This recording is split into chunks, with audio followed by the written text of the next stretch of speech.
Located to eastern and southern Kentucky. This is WYMT Mountain News This Morning. Good morning. I'm Olivia Calfee. The time is 5:32 on August 7th. Now let's check in with Chief Forecaster Brandon Robinson for a look at your forecast this morning. And Brandon, we're not seeing, or as of in Hazard, I guess as of earlier, we were not seeing rain right now, which you said could lead to some bad situations a little bit later today. We actually wanted some rain this morning, and it does not look like we're going to get it. So again, we got to be very weather aware later this afternoon because some strong storms are potentially coming crashing in a little bit later today. Let's take a look at live pinpoint Doppler radar. The Lexington metro getting ready to get a heavy shower there, maybe a couple rumbles of thunder with that there this morning. But that's come from Louisville. It's moving kind of along in front of a cold front, but that cold front itself will be here later today. Again, a few pop-up showers and storms across the parts of the region this morning. There's one just outside of Logan County back toward Charleston. There's also one back over into parts of southern Kentucky there down into McCreary County. So again, we're kind of keeping an eye on that. Temperatures mild and muggy this morning, 65 Clintwood, 77 in Monticello. So it is a very mild morning out there. Temperature difference from this time yesterday. Many spots a few degrees warmer, exactly where it was this time yesterday. Moorhead, Jackson, and Somerset, also Jacksboro, 2 degrees colder in Wise and 1 degree colder in London this morning. The breakdown for today, again, I cannot stress enough for you to stay weather aware, have a way to get those alerts quickly, and we're probably going to see some this afternoon. Rain chances ramp up after lunchtime if we don't see them early. Regardless, they're going to be around through the evening hours there tonight, about 6 or so before the atmosphere stabilizes and calms down some. Rain chances will linger into the nighttime hours before we start to dry out behind that front tomorrow. Olivia? All right, thank you, Brandon. A man is dead after crashing his car in Boyd County Saturday. The Boyd County coroner identified him as 51-year-old Marvin Hogston. The coroner says Hogston's car ran off Keyser Creek Road in Ashland and crossed into a creek. He says the car landed on its side in a culvert tunnel, trapping Hogston inside. Rescue crews tried to get him out, but he was pronounced dead at the scene. One man is dead following a UTV crash in Breathitt County. The crash happened at approximately 4 p.m. on Saturday. Kentucky State Police say Kenneth White, 66, of Lost Creek, lost control of a side-by-side and struck a tree. White was transported to Kentucky River Medical Center, where he later died. His body was taken to the medical examiner's office for autopsy and toxicology. Police say no seatbelts or helmets were worn at the time of the crash. Kentucky State Police is investigating.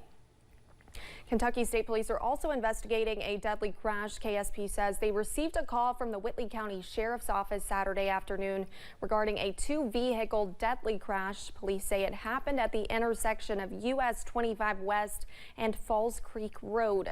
Their early investigation shows Charles Robinson pulled out to US 25 when Sandy Harp, who was traveling south, hit him.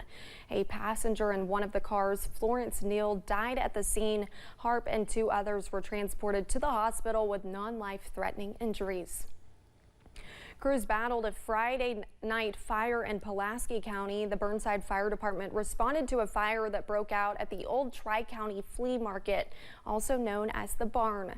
Fire crews, along with Somerset Pulaski County Special Response, were on the scene for 6 hours putting out the blaze. According to the Commonwealth Journal, South US 27 was closed for several hours due to the fire. Chief James Martin told the paper no one was injured in the incident.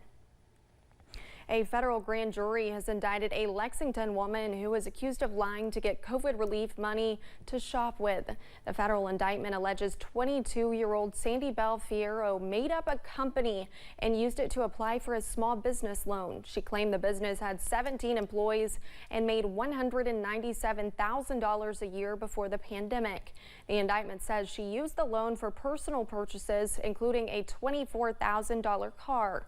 The most serious charge in the indictment is wire fraud. If she's convicted, she could face up to 20 years in prison. One Eastern Kentucky library received an inaugural award for defying the odds. WYMT's RJ Johnson shows how important the award is for the community.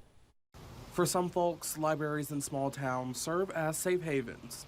That is no different for the Breathitt County Public Library. The building is the building, but the library is the people, my staff, board of directors, the community. A library is about people. And that's why we thrive in Eastern Kentucky. Every library in Eastern Kentucky thrives because we understand it's about people first and foremost. Executive Director Stephen Bowling says being a resource during the pandemic and back-to-back floods is how they served the community for nearly 3 years. So that gave us a unique opportunity to serve our community, and we saw that opportunity. We opened our doors during the flooding. We allowed FEMA, we allowed other agencies to use our building for almost 6 months. To help serve Breathitt County. And we were very fortunate to have the facilities to do that because over the years, the people of Breathitt County have supported the library. Our elected officials have supported the library, and they've given us the opportunity to do those things to serve the community. He says because of that, they won the inaugural Defying the Odds Award from the Library Journal and Gale. The award itself is an affirmation of what we're doing. It tells us that what we're doing is right. It's right for the community. It is right for the people that we serve. So that's why we're very happy. However, he says they are not done. You know, everybody likes every now and then to have a pat on the back to say, good job, you're doing what we need in the community. So that was for us an affirmation that the course that we're on, the direction that public libraries in Kentucky in general are on, is the correct course, and we're moving in the right direction. In Breathitt County, RJ Johnson, WYMT Mountain News. Bowling says the award also comes with a grant that they will use to repair flooring and the roof that was damaged in the floods. Wilt Week is officially in the books in Louisville, and thanks to the community's collective generosity, the Wilt family now has some extra funds to support Officer Wilt during his recovery. Members of the Wilt family received a check for all the donations collected throughout the week. The week's events concluded in St. Matthews at the Potato Festival, where Wilt's aunt and uncle accepted the check, totaling the week's donations on behalf of the family, creating a moment words can't describe. $170,000 was raised. Generosity the family says they're incredibly grateful for. Overwhelming. I mean, it's just, like I said, it's unbelievable. Just that this community has come together and done all the things they have done. People that don't even know him, you know, it's really made this process a little brighter and easier. For the family of Nick Wilt, these donations go towards the next chapter of their lives, one they say they will attack head on because they're all Nick Wilt strong. While most are spending extra time enjoying the summer sun, the CDC shared that tick bites could cause an associated allergy. Alexa Minton reports. Americans notice a surge of tick bites in the summer, thanks to the extra time spent outdoors. But a new report released by the CDC adds a new syndrome to the potential list of risks. So AlphaGal, or red meat allergy syndrome, it's a problem where you're bitten by a Lone Star tick. The Lone Star tick passes a sugar molecule from its saliva into your bloodstream. Your body starts to react to it as an allergen, and then when you consume red meat, your body will react the same way. Thanks to the transfer of this syndrome through tick bites, people are experiencing an allergy to red meat, putting a damper on those summer grilling plans. So when you have a hamburger or a hot dog, about 6 to 8 hours after consuming that food, you'll start to have stomach pains. You could sweat, you could have increased mucus production. It's very uncomfortable.